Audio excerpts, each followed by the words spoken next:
ಸ್ನೇಹಿತರೆ ನಮಸ್ಕಾರ. ಹೇಗಿದ್ದೀರಿ ಎಲ್ಲರೂ? ಪ್ರೇರಣಾ ವಾಹಿನಿ ಯೂಟ್ಯೂಬ್ ಚಾನಲ್ಗೆ ಸ್ವಾಗತ ಸುಸ್ವಾಗತ. ಸ್ನೇಹಿತರೆ, ಇಂದು ನಾನು ಹೇಳುತ್ತಿರುವ ವಿಷಯವನ್ನು ಕೇಳಲು ಮನಸ್ಸಿಗೆ ನೋವುಂಟಾದರೂ ಸತ್ಯದ ಸಂಗತಿಗಳು ಕಣ್ಣ ಮುಂದಿವೆ. 18ರಿಂದ 20 ವರ್ಷದವರೆಗೆ ಪ್ರೀತಿಯಿಂದ ಸಾಕಿದಂತಹ ಮಕ್ಕಳು ಪೋಷಕರ ಪ್ರೀತಿಯನ್ನು ತೊರೆದು ಮತ್ಯಾವುದೋ ಪ್ರೀತಿಯನ್ನು ಹುಡುಕಿಕೊಂಡು ಹೋಗುತ್ತಾರೆ ಎಂದರೆ ಸ್ವಲ್ಪ ಮಟ್ಟಿಗಾದರೂ ಪೋಷಕರು ಯೋಚಿಸಲೇಬೇಕಾದ ವಿಷಯವಿದು. ಮಕ್ಕಳು ಪೋಷಕರ ಪ್ರೀತಿಯನ್ನು ತೊರೆದು ಹೋಗಲು ಕಾರಣವೇನು? ಇಲ್ಲಿ ಮಕ್ಕಳ ಮನಸ್ಸನ್ನು ಅರ್ಥ ಮಾಡಿಕೊಳ್ಳದ ಪೋಷಕರ ತಪ್ಪ, ಅಥವಾ ಅಪ್ಪ ಅಮ್ಮನ ಪ್ರೀತಿಯನ್ನು ಅರ್ಥ ಮಾಡಿಕೊಳ್ಳದ ಮಕ್ಕಳ ಮನಸ್ಥಿತಿ ಹಾಗೂ ವಯಸ್ಸಿನ ತಪ್ಪ? ಯಾರದ್ದು ತಪ್ಪು ಎಂದು ಈ ವಿಡಿಯೋದಲ್ಲಿ ನೋಡೋಣ ಬನ್ನಿ. ಸ್ನೇಹಿತರೆ, ಮಕ್ಕಳಿಗೆ ಮೊದಲು ಬೇಕಾಗಿರುವುದು ಪೋಷಕರ ಪ್ರೀತಿ ಮತ್ತು ಅವರ ಭಾವನೆಗಳನ್ನು ಅರ್ಥ ಮಾಡಿಕೊಳ್ಳುವ ಪೋಷಕರು. ಮಕ್ಕಳ ಜೀವನಕ್ಕೆ ಪೋಷಕರ ಪ್ರೀತಿ ಮೊದಲ ಮತ್ತು ಬಿಗಿಯಾದ ಆಧಾರ. ದೊಡ್ಡವರಾದ ನಾವು ಮಕ್ಕಳಿಗೆ ಕೊಡಬೇಕಾದ ಪ್ರೀತಿಯ ಬಗ್ಗೆ ನಿರ್ಲಕ್ಷ್ಯ ತೋರಿದರೆ ಮಕ್ಕಳಿಗೆ ಹೊರಗಿನ ಪ್ರೀತಿ ಅಂಗಡಿಗಳಲ್ಲಿ ಸಿಗೋ ಬಟ್ಟೆಗಳಂತಾಗಿ ಬಿಡುತ್ತದೆ. ಅಂದರೆ ಯಾರೇ ಹೊರಗಿನವರು ಸ್ವಲ್ಪ ಚೆನ್ನಾಗಿ ಮಾತಾಡಿಸಿದರೆ ಸಾಕು, ಅವರನ್ನೇ ಹಚ್ಚಿಕೊಂಡು ಅದನ್ನೇ ನಿಜವಾದ ಪ್ರೀತಿ ಎಂಬ ನಂಬಿಕೆಗೆ ಬಂದು ಬಿಡುತ್ತಾರೆ. ನಮ್ಮ ಪೋಷಕರು ನಾವೇನು ಅವರಿಗೆ ಕಡಿಮೆ ಮಾಡಿದ್ದೀವಿ, ಅವರು ಕೇಳಿದ್ದನ್ನೆಲ್ಲ ಕೊಡಿಸ್ತಿಲ್ವಾ, ಇದಕ್ಕಿಂತ ಇನ್ನೇನು ಬೇಕು ಅಂದುಕೊಳ್ಳಬಹುದು. ಒಂದು ತಿಳ್ಕೊಳ್ಳಿ ಸ್ನೇಹಿತರೆ, ನೀವು ಹೇಳುವುದು ನಿಜಾನೇ. ನಮ್ಮ ಮಕ್ಕಳು ಬೇರೆಯವರ ಮುಂದೆ ಕಳಪೆಯಂತೆ ಇರಬಾರದು ಎಂದು ನಾವು ಅವರು ಕೇಳಿದ ಬಟ್ಟೆ, ಅವರು ಕೇಳಿದ ಊಟ, ಅವರು ಕೇಳದೆಯೂ ಕೆಲವೊಮ್ಮೆ ಪ್ರತಿಯೊಂದನ್ನು ಕೊಡಿಸಿದ್ದೀವಿ. ಆದರೆ ಎಂದಾದರೂ ಒಂದು ದಿನ ನಮ್ಮ ಮಕ್ಕಳ ಮನಸ್ಸನ್ನು ತಿಳಿಯಲು ಹಂಬಲಿಸಿದ್ದೀವಾ? ನಮ್ಮ ಮಗುವಿಗೆ ನಿಜವಾಗಿಯೂ ಬೇಕಾಗಿರುವುದು ಏನು ಎಂದು ಎಂದಾದರೂ ಯೋಚಿಸಿದ್ದೀವಾ? ನಮ್ಮ ಮಕ್ಕಳು ಬಯಸೋದು ನಮ್ಮ ಪ್ರೀತಿನ, ನಾವು ಅವರಿಗೆ ಕೊಡೋ ಸಮಯನ, ಅವರ ಜೊತೆ ಕುಳಿತು ಸ್ನೇಹಿತರಂತೆ ನಡೆದುಕೊಳ್ಳೋದನ್ನು? ನಾವು ಎಷ್ಟು ಮಂದಿ ಪೋಷಕರು ನಮ್ಮ ಮಕ್ಕಳ ಜೊತೆ ಸ್ನೇಹಿತರಂತೆ ಇದ್ದೀವಿ ಅನ್ನೋದನ್ನು ಒಮ್ಮೆ ಯೋಚಿಸೋಣ. ಪೋಷಕರು ಮಕ್ಕಳನ್ನು ಅತಿಯಾಗಿ ನಿಯಂತ್ರಣದಲ್ಲಿಟ್ಟುಕೊಂಡರೆ ಮುಂದೆ ದೊಡ್ಡ ವ್ಯಕ್ತಿಯಾಗುತ್ತಾರೆ ಎಂಬ ತಪ್ಪು ಕಲ್ಪನೆಯಲ್ಲಿರುವವರೇ ಹೆಚ್ಚು. ಪೋಷಕರ ಅತಿಯಾದ ನಿರ್ಲಕ್ಷ್ಯವೂ ಕೂಡ ಮಕ್ಕಳ ಮನಸ್ಸಲ್ಲಿ ಬಿರುಕುಗಳನ್ನು ಮೂಡಿಸುತ್ತದೆ. ಇದು ಬಾಲ್ಯದಲ್ಲಿ ಸಹಜವಾಗಿ ಇರಬೇಕಾದ ಆತ್ಮವಿಶ್ವಾಸವನ್ನು ಕಳೆದುಕೊಳ್ಳೋ ಹಾಗೆ ಮಾಡಿಬಿಡುತ್ತದೆ. ಹಾಗೆ ಇನ್ನೊಂದು ಮಾತು, ನಾವು ಮಕ್ಕಳಿಗೆ ತೋರುವ ಅತಿಯಾದ ಪ್ರೀತಿಯೂ ಕೂಡ ಒಮ್ಮೊಮ್ಮೆ ಉಸಿರುಗಟ್ಟಿಸುವಂತೆ ಮಾಡುತ್ತದೆ, ಕೆಲವೊಮ್ಮೆ ಮಕ್ಕಳನ್ನು ಹಾಳು ಮಾಡಿಬಿಡುತ್ತದೆ. ಹಾಗಾಗಿ ನಾವು ಮಕ್ಕಳನ್ನು ಸ್ನೇಹಿತರಂತೆ ಬೆಳೆಸೋದು ಒಳ್ಳೆಯದು.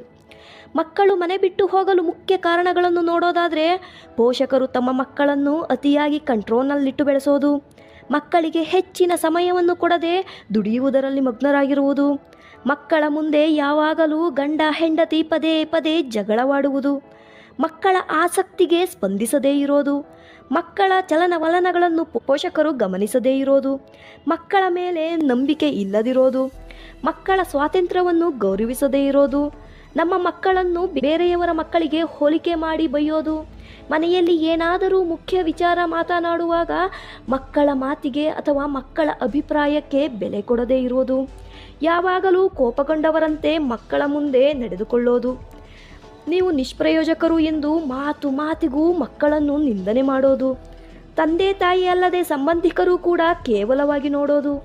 ಒಂದು ವೇಳೆ ಇಬ್ಬರು ಮಕ್ಕಳಿದ್ದಲ್ಲಿ ಒಬ್ಬರ ಜೊತೆ ಮೃದುವಾಗಿ ಮಾತನಾಡಿ ಇನ್ನೊಬ್ಬರ ಜೊತೆ ಹೊರಟಾಗಿ ಮಾತನಾಡುವುದರಿಂದ ಮಕ್ಕಳ ಮನಸ್ಸು ಹಾಳಾಗುವ ಸಾಧ್ಯತೆ ತುಂಬ ಇರುತ್ತದೆ. ಈ ಮೇಲಿನ ಎಲ್ಲ ಕಾರಣಗಳಿಂದ ಮಕ್ಕಳು ಪ್ರೀತಿಯನ್ನು ಹೊರಗೆ ಬಯಸಲು ಇಚ್ಛಿಸುತ್ತಾರೆ.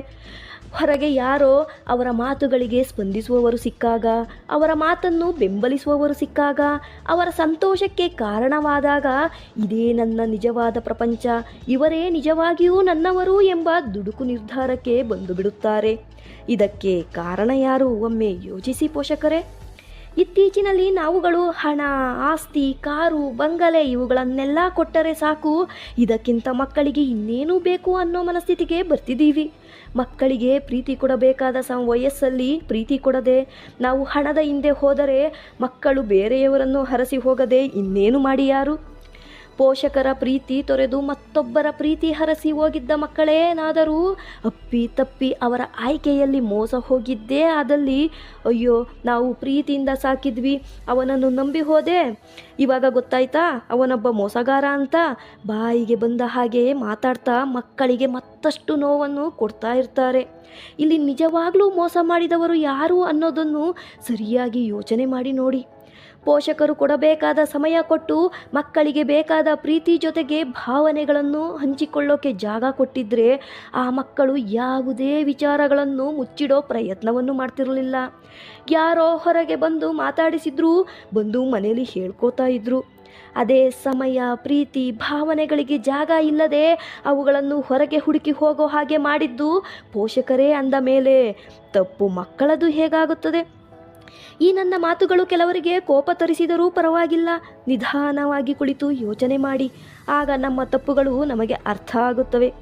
ಮನೆಯೇ ಮೊದಲ ಪಾಠಶಾಲೆ, ತಂದೆ ತಾಯಿಯೇ ಮೊದಲ ಗುರುಗಳು ಎಂದು ನಮ್ಮ ಹಿರಿಯರು ಸುಮ್ಮನೆ ಹೇಳಿಲ್ಲ ಕಣ್ರಿ. ಇನ್ನೂ ಕಾಲ ಮಿಂಚಿಲ್ಲ.